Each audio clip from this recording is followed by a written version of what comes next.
Our final whistle's gone. Thank Final God whistle's for gone. that. There's a massive There it sigh of is. relief here. Our game management in that second half was abysmal. We started so well again, exactly the same as the first half. We come out firing, well-worked goal. After that, we collapsed. But in the last 20 minutes, our game management was shocking, absolutely shocking. The referee has let Villa boss this. He's let Grealish and Mings and a couple of the others get away with absolute murder. But we haven't risen up to the occasion whatsoever. I think we're incredibly fortunate that we'll come away with the 3 points here. Yeah. Let's not forget missed penalty, the offside. Yeah, Watkins, how was your evening? Yeah. But there should be an inquest on our point of view, because the way we handled that was not professional at all. And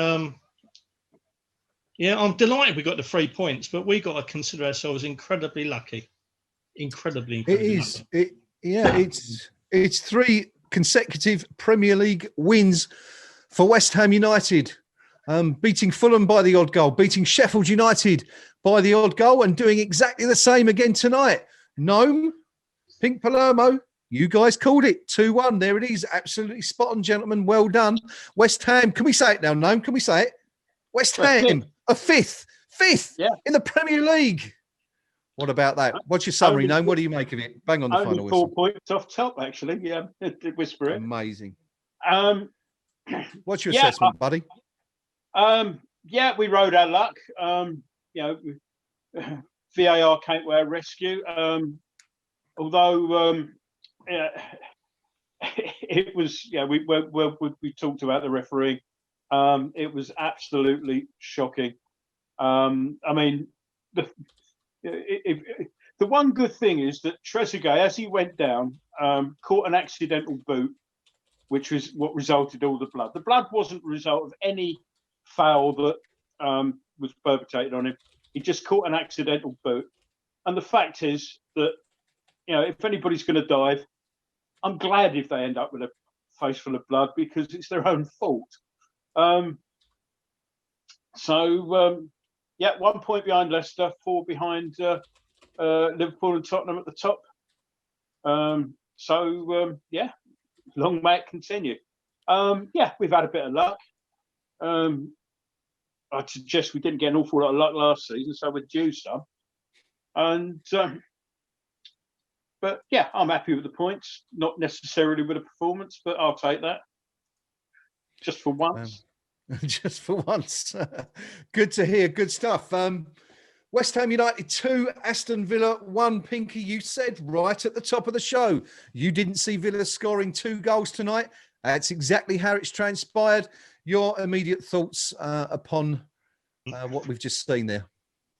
In all honesty, Villa should have scored 4 or 5 tonight, would be my view. I think the 2 that we scored were the only 2 we really looked like scoring all night. I thought we were poor this evening. I thought we were dreadful, actually, in many respects tonight.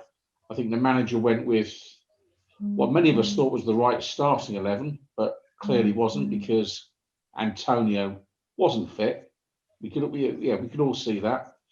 There were some bizarre tactical manoeuvres in the first half. In the second half, to be fair, the penalty against us was an absolute joke, and the referee, I believe, is not that experienced. He probably needs to drop down a level to gain more experience, because he let Aston Villa absolutely boss that through a bit of gamesmanship. The famous Jack Grealish throwing himself around. I mean, I don't know what they can do post-match, but the situation where Grealish threw himself to the ground where not a West Ham player was near him. Yeah. Thinking, surely to God, that's just illustrative of him looking to buy free kicks at every single opportunity. The penalty, they don't come any softer than that. And was justice done? Dare I say it, because of all the play acting from Aston Villa? Yeah, just about. Rio's called it, our game management was poor.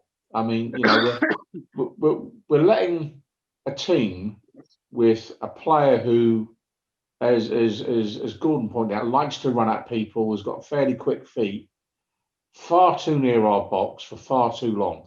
And we needed, you know, Declan Rice for most of the game should have been dragging the team forward and saying, come on, let's push up a little bit here, just 10, 15 yards. We didn't do it. We got away with it. Mm-hmm. I'm not sure we quite deserved all 3 points. I'll take them, but it was a poor performance tonight.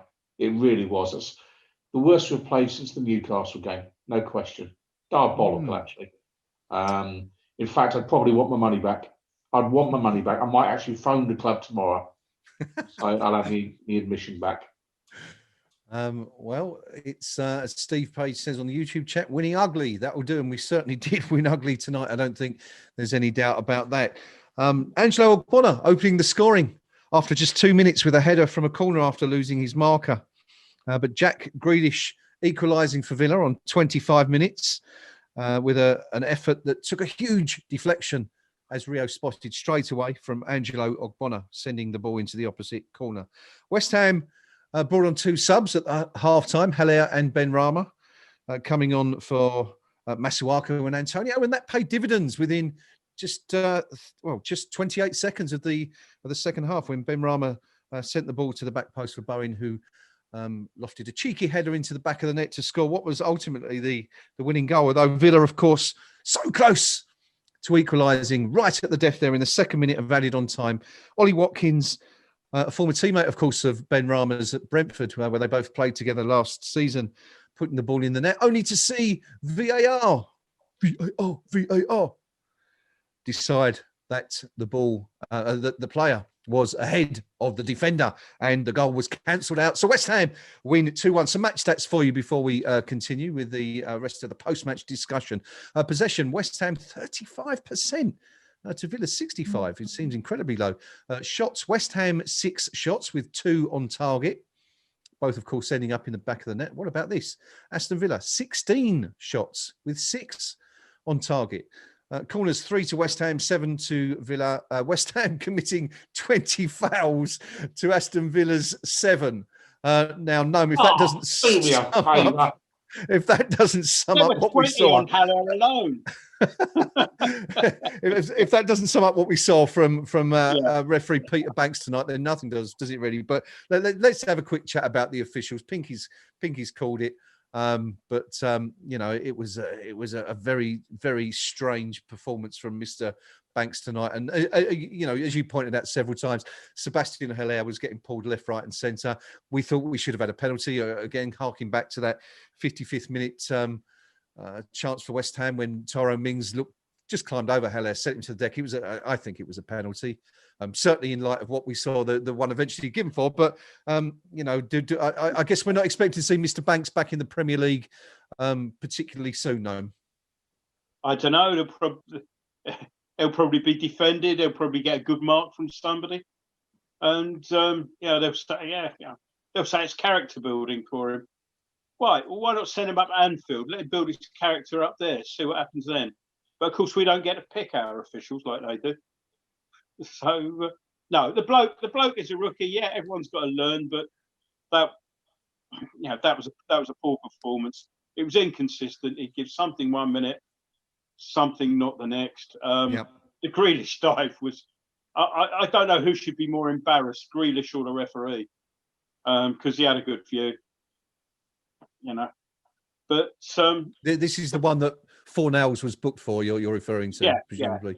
Yeah. I mean, here's the deal. The problem is that its referees will mark that referee.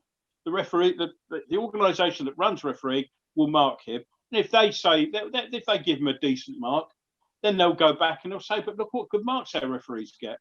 Yeah. What's that then? It's the marking of referees should be left to somebody that isn't part of PGMOL. It should be completely independent, and then referees who have poor marks can be dealt with. He won't learn from that if he's given a good mark and said, patted on the back and said, "Well done for spotting that penalty." When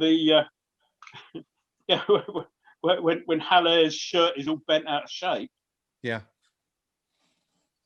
So, how many marks out of 10 would you give Mr. Banks today, just out of interest?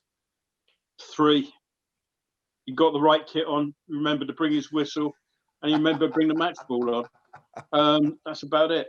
Okay. Do you want to come back to me, because very shortly I think we're going to be having manager interviews. So okay, we'll do that. We'll mute put me, and I'll come back to you. All right, buddy. We'll mute you for a few minutes. I'll go to Rio.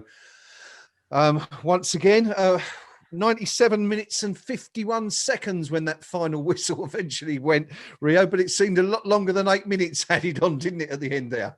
Yeah, it was an absolute relief, to be honest. Yeah. We've played for about 6 minutes the whole game. And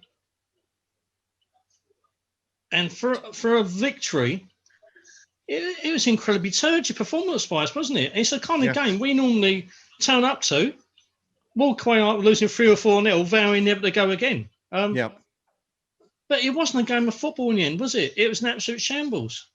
The refereeing performance, I'm quite pleased for the fella. I mean, he's obviously on the work experience job, you know.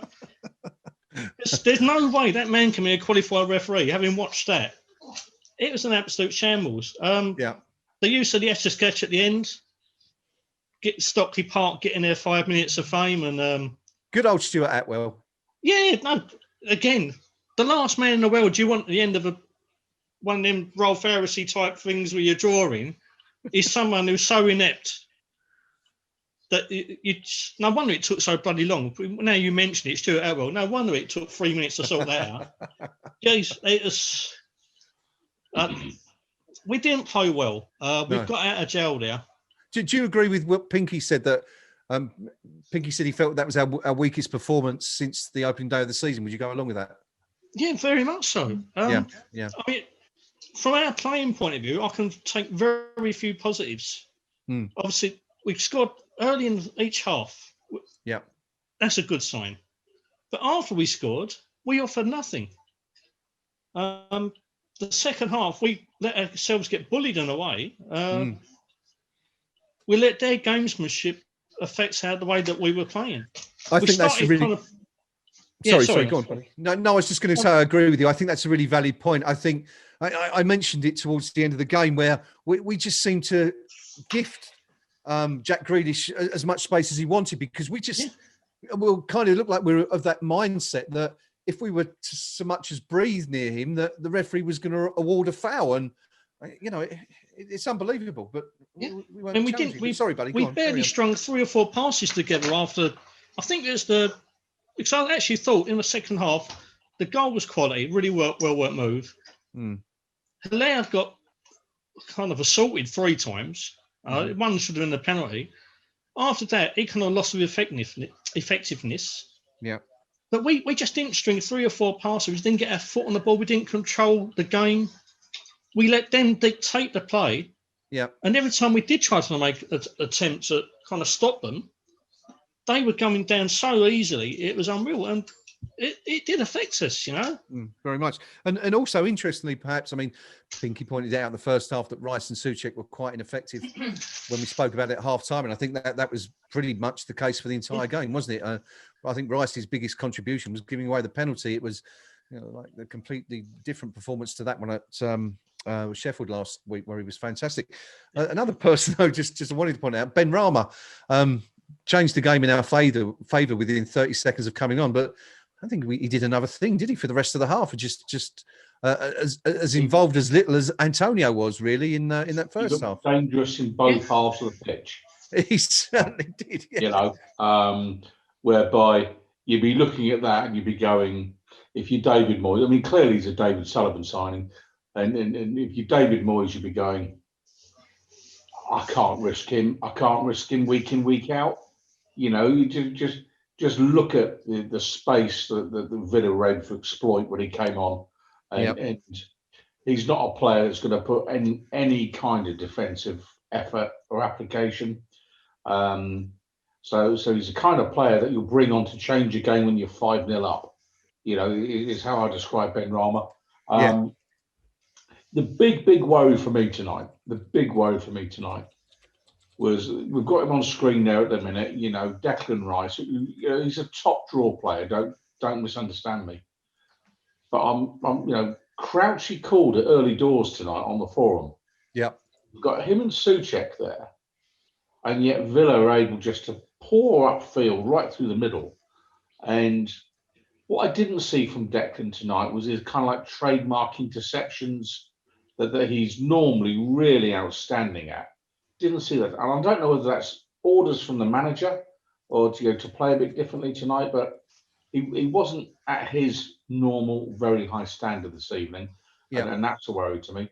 The game management, you know, we've touched on before, is just shocking tonight. We got out of jail tonight. I mean, they put up the stats for the expected goals, and Villa were like 2.5 and we're 0.45. I mean, you know, Villa will be going home on the bus tonight thinking, how have we lost there? Yep. How? Well, I mean, we looked at the stats. I mean, didn't we? It was 6 shots for West Ham, 2 on target, 16 for Villa, 6 on target. So touches in the opposition's box, things like that. And again, we haven't defended our box well. Dare I mention his name? Sam Allardyce, if he's watching the game, would have been looking at that tonight going, and people think David Moyes is a facsimile of me. You must be joking. There's not a prayer that Allardyce would let us give the opposition that many touches in our box. Not a prayer. And I'm not suggesting we go the full Allardyce, but when you've got a referee who's as poor as this one was tonight, cannot afford to play the game anywhere near your own goal. You just can't, because the ref is going to make the mistake, even if your defender doesn't make the mistake. And it's just it's poor thinking on our part. And you know, Deck's a young lad. You know, he was captain for most of the game tonight, but he's got to learn sometimes you're the manager's on-field general, and when it's not going quite the way it should be, you have to have the presence of character to say, boys, we need to change this. We were lucky tonight. We were really lucky. I don't think Villa were all that, if I'm being honest. I thought it was a poor game of football. I thought it was a poor advertisement for the Premier League, and VAR, that nonsense at the end, that absolute nonsense at the end. Is it his toe? Is it his elbow? Is it the player and the other? You know, I was expecting to see a couple of yellow and blue, you know, lines come through my body, you know, watching it on telly, thinking, well, maybe it's that bloke sitting in his house in Brentwood who's offside. You know, they were looking for any excuse they could find to give the goal, but they couldn't quite find it. And to me, this season, we've seen a deterioration in standards that I don't think is actually good for the game. I think they're playing the games for financial reasons, but these are not Premier League standard matches. We've got to be honest about what we're watching, and it isn't very good. And tonight was one of the worst games I've seen for a while. We do keep coming back to this point, don't we? That you know, if you're not playing at your best and you're still picking up points, especially if you're winning, then things can't be that bad. And who was it? I think it might have been Rio. It might have been yourself who made the point last week that in that 85-86 season, we picked up a lot of points not playing particularly well, and look how that turned out. Is there any chance we could do the same again this season? Could we finish in top 4 or 5? I'd love to think so. I just don't see it happening. I just don't think we've got the strength in depth. I know there's a lot of talk about particularly those clubs in Europe having a very long, congested, tough season. But you just look at the calibre of their benches, the players they can afford to leave out of the match day squads even. I mean, look at City. They can pick 17 internationals on a match day and leave 5 or 6 out. Yeah. Liverpool's reserves got through to the semi-finals of the League Cup last year, I believe. Yeah. So despite the fact that their seasons are allegedly tough, I still don't buy it myself. They have the strength in depth. And we've got a very, very thin squad, really. I know I've said it time and time again. apart from the core of 14 to 15 players that Moyes obviously trusts relentlessly, we get a few injuries, a few suspensions. You've got to worry about us. I'd love to think we could finish 5th, higher. I just don't see it. Yeah, it is obviously that much more difficult than it was 33, 34 years ago to do that, given the disparity between those at the top end of the Premier League and the rest of us, really. But it's a funny old season, is it? Anything can happen, really. We've seen. I mean, the team we've just beaten 2-1. We saw them put 7 past Liverpool earlier in the season. Even Spurs scored 6 in one game, so that's an indication of how crazy this season is. Of course, I guess. Gnome has been. I'm going to come back to your man of the match, awards. A bit in just a while. Not quite as obvious tonight as it might perhaps have been. We were spoilt for choice at Bramall Lane last week. It's going to be a little bit more difficult, I think, tonight. So let's all have a little think about that. But before we do that, he's been waiting patiently and listening to the post-match interviews while we've been chatting. No, what's been said by... just one thing I did want to point out, actually, before we go to that. I've got to say, that's the most depressed I think I've ever seen Declan Rice look after a win during that post-match interview. I didn't hear what he said, but no, you can fill us in now. There was a couple of smiles on his faces. The first question he was asked was, "What do you think about VAR?" And he did smile. He said, "Well, I'm all for it," so with a big tongue-in-cheek sort of smile. Mm-hmm. He was honest enough to say that that we didn't play well tonight. He said that half-time, when they came off, the manager didn't have to say anything. He said they knew themselves that the first half performance was unacceptable. Carragher was saying, well, what do you think? How would you have felt had that VAR decision gone against you? And Declan Rice quite rightly pointed out that he knew exactly how he would feel. Yeah. Because it happened last season to him. Yes. So yes. Yeah, he said I'd have been gutted, and what did Carragher think he was going to say?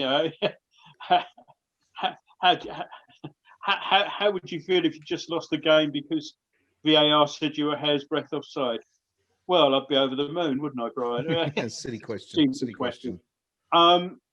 But he did say that the players were quite sort of sanguine, if you like, about VAR. Some you win, some you lose. And he said in general, it does need tweaking. But in general, they just get on with it. The other thing is, obviously, Carragher's been doing his nut about VAR there, which, he's been doing his nut ever since Liverpool lost out on it. The weekend, no doubt. So, quite why they still employ him as a pundit, I'll never know. You could take a shot of intoxicating liquor every time he has something interesting to say during a game and still drive home with a clear conscience. Have we had anything from the managers yet, No, or is it? Not yet. No, we're still waiting for the managers. Okay. Well, look, while we're waiting for that, let's go round and do the man of the match thing. I'll start with you, Gnome, as we've got you on a flow, as it were. Who was your pick of the bunch for West Ham tonight?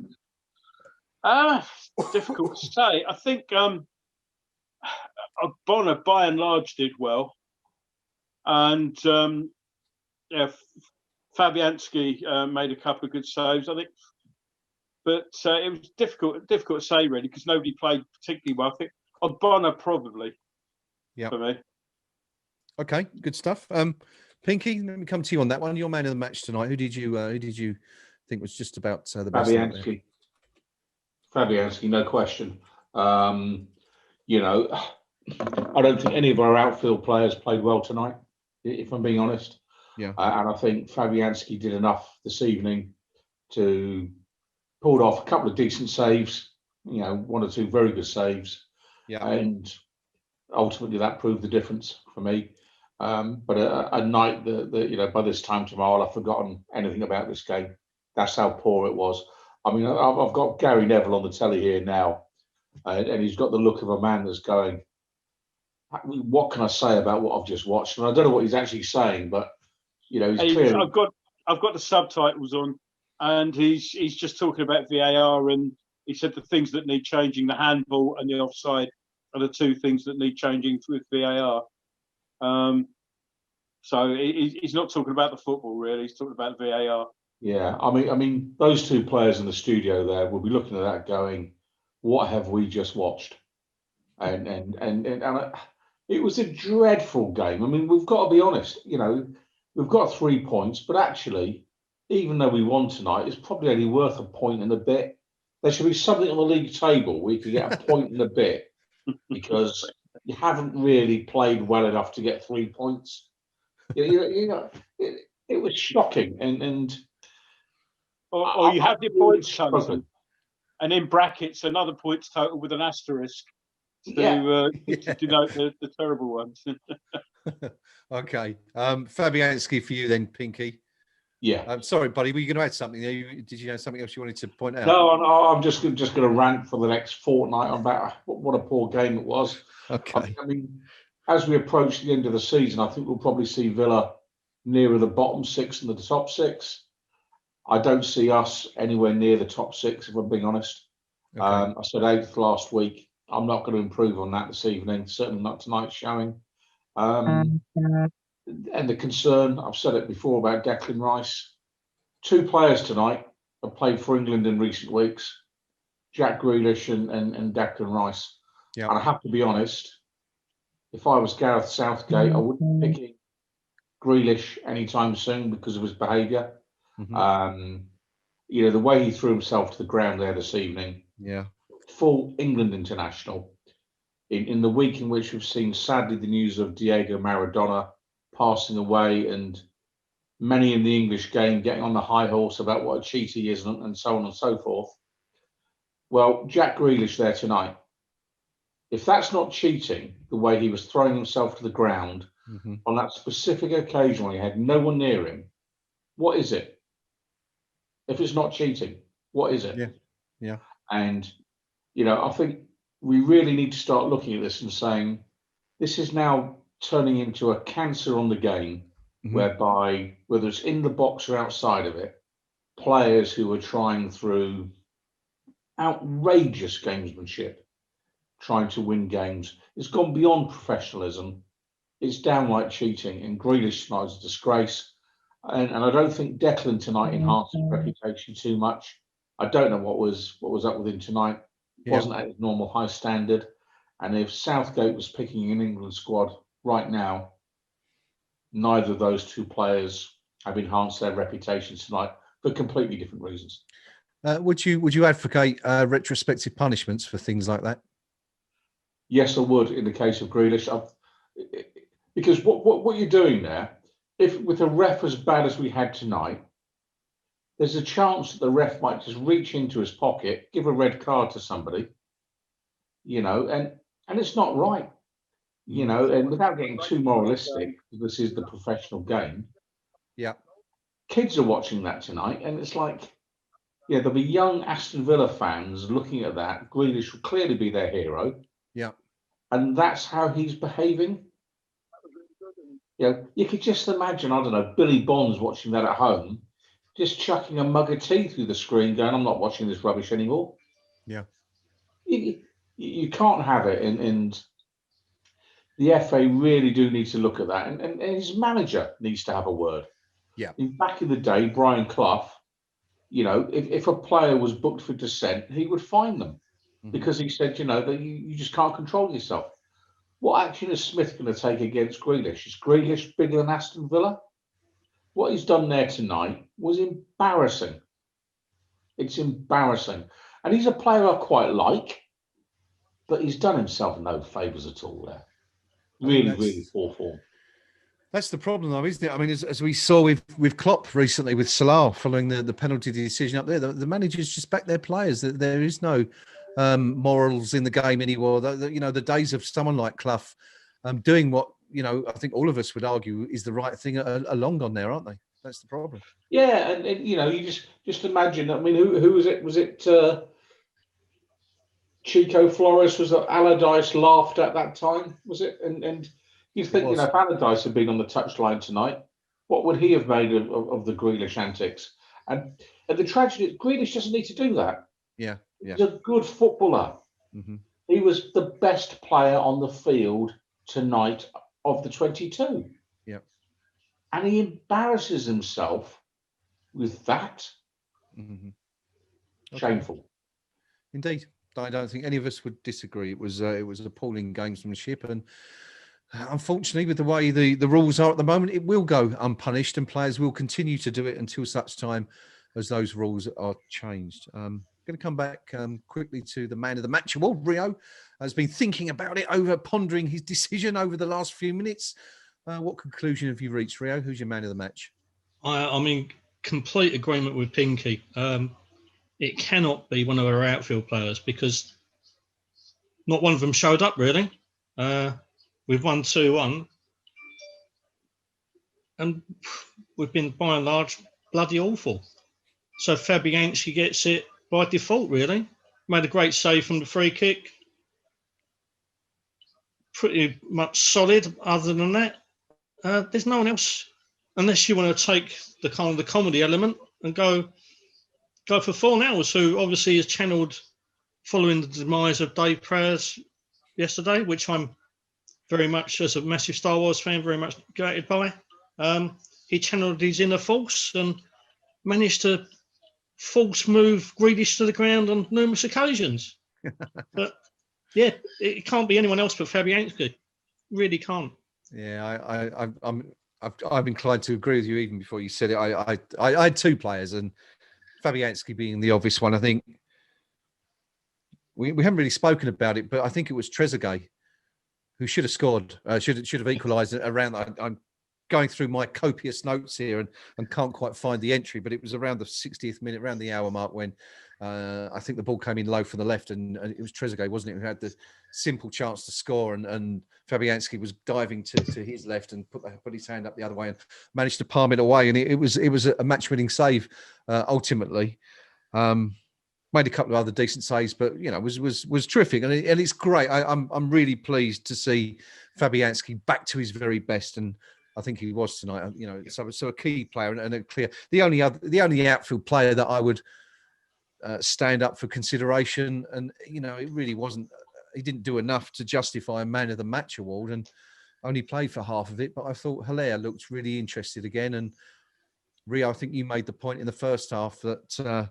It might have been Pinky as well, but you mentioned how, it was good management by Moyes to kind of rile him up a little bit by leaving him on the bench despite having played so well last week, and making Hilaire determined to come out and prove him wrong. And I think he did that in the second half. I think he didn't get anything. No one pointed it out. First of all, it was a clear penalty. I think in the 55th minute when Mings climbed all over his back and he went to the ground. It was a far more evident and obvious penalty to these eyes than the one that was given for Villa. But a couple of times the hold-up play was good. The energy was good. The involvement in the goal, no mentioned it. We said it was minimal, but a vital cog in that entire move that led to the winning goal. So he was, for me, the pick of the outfield players. But yeah, absolutely Fabianski. I think we're all unanimous on that one. Gnome's been listening to the post-match interviews. I saw Dean Smith interviewed Gnome, but I haven't seen Moyes come out yet. But what did Dean Smith have to say, or did I miss Moyes? Moyes is coming out shortly. They're just going for an ad break, and he'll be in shortly. He was delighted with the performance. Not so impressed with the VAR, which, as he said, if it's offside, it's offside. But his point was that Ogbonna had his arms around Watkins, which he did. What I would say is that if you're giving a penalty for that, can we go up the other end and have one for Haller? Yeah. So, which was infinitely worse than that. Yeah. That was a fair comment, which I agree with. But as he said, they said, "Oh, you're going to be thinking about VAR all the way home." He said, "Nah, it happens," and very sanguine about it. He commented on the yellow cards given to Terry and Alan Irving, and he said, "Well, it was that was the result of, he said, one of their members of staff, presumably Irving, calling Grealish a diving cheat. And he said, I wouldn't comment on opposition players. My comment on that was, yeah, but in this case, it's fair comment. Did he not comment on the accusation itself then? No. Okay. He basically said that he wouldn't expect his team to be commenting on opposition players. He thought delighted with the performance. He thought he'd outplayed us. Less so with the result. And much as you think. While I was half listening to you, half listening to him, and I wouldn't mind a few words on diving in a few minutes once we've got Mr. Moyes out of the way. I know we've been digging it up, but there are a few comments that need saying. Okay, we'll come back to that if we get a chance before the end. But we're still waiting for Moyes at the moment. There's usual advert stuff at the moment, and they're going to come to him very shortly as soon as they go back. Okay, well, we'll hang on. I'm going to wrap up fairly shortly because obviously being an 8 o'clock kickoff, it's now just a little bit over 10:30 in the evening. And of course, some of you have to get up in the morning and do a proper job as opposed to those of us who just sit on their backside and writing about football all day. So I'm going to touch quickly. Do a proper job and sit on their backsides right about football. Of course, those lucky middlemen. We've got Manchester United next. They had a good result of the week. I mean, they were having a terrible game until half-time. They were 2-0 down. David De Gea looked like he'd made a couple of mistakes, but they played pretty damn well in the second half. Cavani, however, Rio, who scored 2 of those goals that sent them to a 3-2 win down at St Mary's Stadium, might not be playing this weekend because of a tweet that he sent out. And it looks like there might be potentially an FA ban forthcoming, unless I've missed any of the latest news this afternoon. Man U not been playing well this season. Every game they lose, you hear that Solskjaer is on the verge of the sack. Could it be this weekend? And can West Ham turn them over at home again?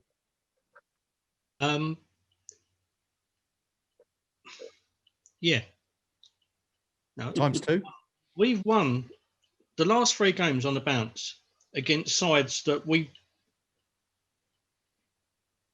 traditionally should beat, but very rarely accomplish that feat. Against the bigger sides, we seem to play a little bit more freedom. We play a little bit more on the counter-attack, and we go for the juggler when we do. And we look a bit more fluid. When we don't have to force the issue and try and work openings ourselves, we let the opposition make the mistakes and we capitalise. We look a good side. I don't rate this Man United side, but I dare say Moyes is going to revert to type the way he did against Tottenham, City, Liverpool. We're going to hit on the counter. We're going to cause them a lot of problems. I think you can look at the way that we play today. He won't be happy with that performance. He can't be. So he's going to regroup, get the side together, refocus, go back to the way he was playing against the bigger sides, and go at Man United. We're going to hit them on the break, and we're going to make them suffer. I said last week we're going to win, and I stick by that, despite the fact we've had 2 of our last 3 performances. The Fulham game wasn't pretty, was it? No, tonight was abysmal. We've got 9 points. Now, against a side that's going to allow us to play a little bit more on the counter in a style that really suits us, we can capitalise on that. And I don't rate this Man United side at all. They're there to be got at. All they've got for me, they've got Fernandes, who I think's a terrific player. Yep. Apart from that, nothing about Manchester United scares me whatsoever. They're there for the taking. And I think we should just go for them. Absolutely go for them.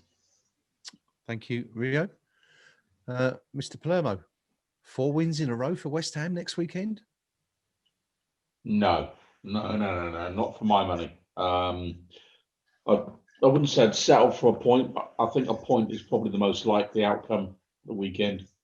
Whilst I'd agree with Rio that Fernandes for Manchester United is a terrific player, I think they've also got one or two other half decent footballers as well. Whether or not they want to do it for Manchester United, I'm not convinced of.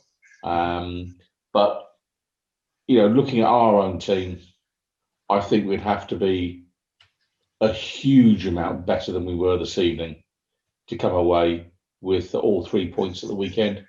The disappointments for me, I referenced it several times earlier tonight. Our shape was poor. Our team structure wasn't right. Tactically, we were trying one or two things that weren't quite coming off. And where we've been really good this season is when we've done the basics absolutely bang on. And where we've actually dropped to a 5-man defence with 4 in front of them with one player, playing away up top, tight gaps between the 5 and the 4. When we've played like that, teams have found us impossible to break down. Tonight, we made Aston Villa look like, the Harlem Globetrotters of the football world. We've made Jack Grealish look like a 50, 60 million pound footballer tonight. And he may well be, he may well not be. But we made it very easy for them because I don't think we worked hard enough. I don't think we were disciplined enough. I don't think we were professional enough tonight. And if we want to win against Manchester United, that's what we've got to be: professional, hard-working, and disciplined. So if we do that, yeah, we could. But it needs to be a whole lot better than what we've seen tonight in every single department, bar the goalkeeping. Poor tonight, and and as poor as Man United are at the minute by their standards, they're not mugs. I mean, don't tell me that Rashford is a poor footballer, because he isn't. Don't tell me that Matic is a poor footballer, because he isn't. Mm-hmm. Yeah, you can tell that Harry Maguire's a poor centre back, because he is. Yeah, but that's fair comment. But they're not mugs overall, and they've got plenty of options. And for us to get 3 points against them, we need to improve massively. Never mind them. Just look, physician here with ourselves, and we need to be a whole lot better. And it's the shape, and the shape comes from hard work. And we weren't working hard enough tonight. We were jogging around the pitch tonight, and you can't do that. You can't do that. Hopefully, a bit of a wake-up call then, I guess. Pinky, of course, pointing out earlier that he felt it was our weakest performance since the opening day of the season against Newcastle. Gnome has been keeping an eye on David Moyes' press conference. I'm just going to hold on to that for a second, Gnome, because I've just been asking the guys about our next game against Manchester United and whether or not we can make it 4 wins in a row. How do you see that one going quickly before we move on to David Moyes? I think we'll improve on today. I think today's been a useful wake-up call. That the standards we've, I'm actually probably going to be saying a lot of what David Moyes just said as well. But we've improved standards this season. That wasn't good enough. But if we'd gone in and strolled around and won 3-1 or something against that today, it might have been we might have been a bit complacent going in to Saturday. Sorry, that's what days the games are on this week. But I think we need to be better. I think we will be, because there are lessons to be learned, and so far this season, where we've had to learn lessons, we have by and large learned them. So I'm a bit more optimistic. Okay, good stuff. David Moyes, we've been waiting for him to come on and tell us what he thought about tonight's game. What did he have to say?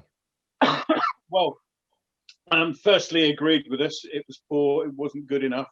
He's happy to take the 3 points from a bad performance, but he wants to play well and win, which is fairly obvious. He did comment about the refereeing. He said the penalty, having seen it, yes, there was a tug, but he said, would that tug have been enough to see the player go down?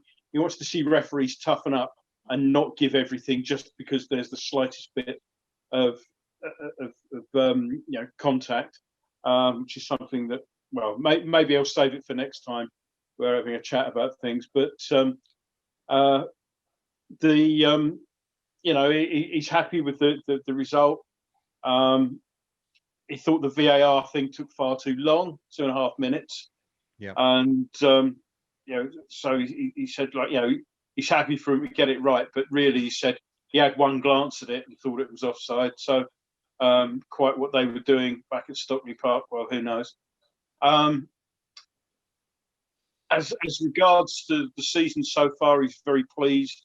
We're in a strong position, which is why tonight's performance sort of really stuck out of him. But he's happy to take it. 17 points in 10 games is not a bad return, and he's happy with that. Excellent. As we said, that's the second home game in a row, I guess, that we haven't played particularly well in. But here we are, celebrating. It's probably not the correct word, but at least basking in the warmth of yet another Premier League victory, and one that's taken West Ham to 5th in the Premier League. We're going to wrap it up there, gentlemen, because it is, as I said, it's getting rather late. We're pushing on towards 11 o'clock. So I'll just go around the panel for your final thoughts on tonight's win. It's a third successive win in a row for West Ham. West Ham United 2, Aston Villa 1. Mr. Palermo, your final summary, please, sir. I mean, a win's a win. You take it in whatever form you can get.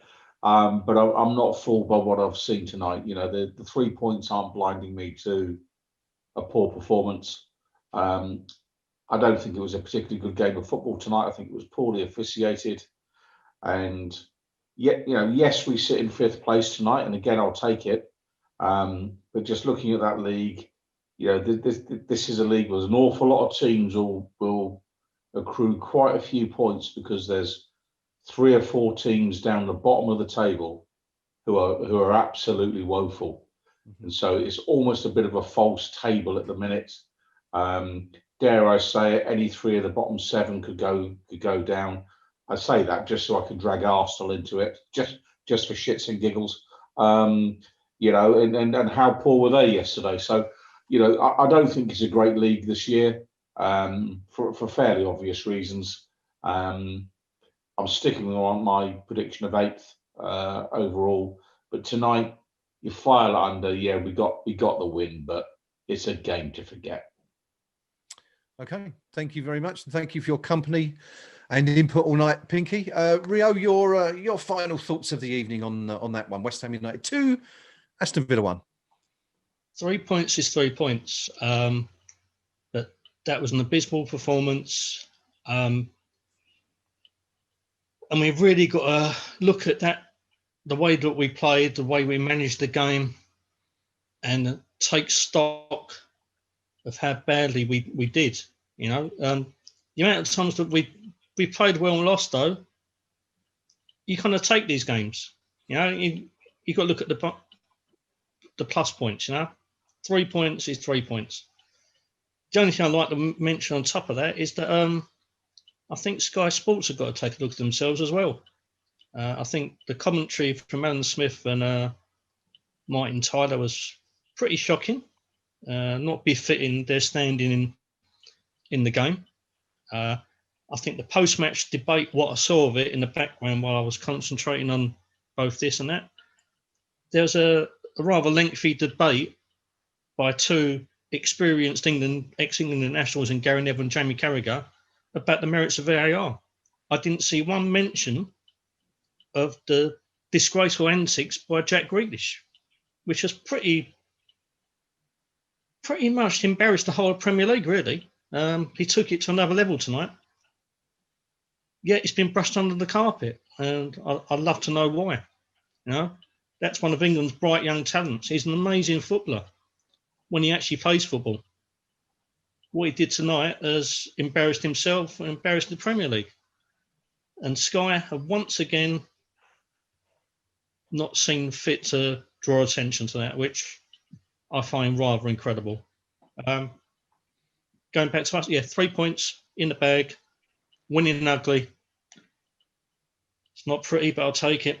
And we're 5th. I think that just about sums up the faults of every Hammer tonight, Rio. It wasn't pretty, but we'll most certainly take it. Thanks as always for your contributions and your company tonight. Enjoyed that again, buddy. See you again very soon. No, it's down to you for the final word. You were going to save a few words about diving, so this is probably the ideal opportunity in which to raise those issues. Well, diving first sort of started to creep into the English game, sort of kind of in the 70s, when Liverpool kind of imported it from the European games that they were coming in. And every pundit used to come out with this rubbish comment that, oh, well, you know, if there was contact, he had the right to go down. Yeah, pundits like Hansen, like Lawrenson, you know, can you see that? Yeah, they're not going to turn around and say, no, well, my old boys, like my old team cheated, you know, as they were coming through. Gerrard was one of the worst divers ever. And, you know, they made him England captain, much to everybody's shame. So, you know, we're now reaping the sort of thing from that. Yeah, nobody ever used to say, oh, if there's a bit of contact, you've got the right to go down. But it became common currency. It's not part of the laws of the game.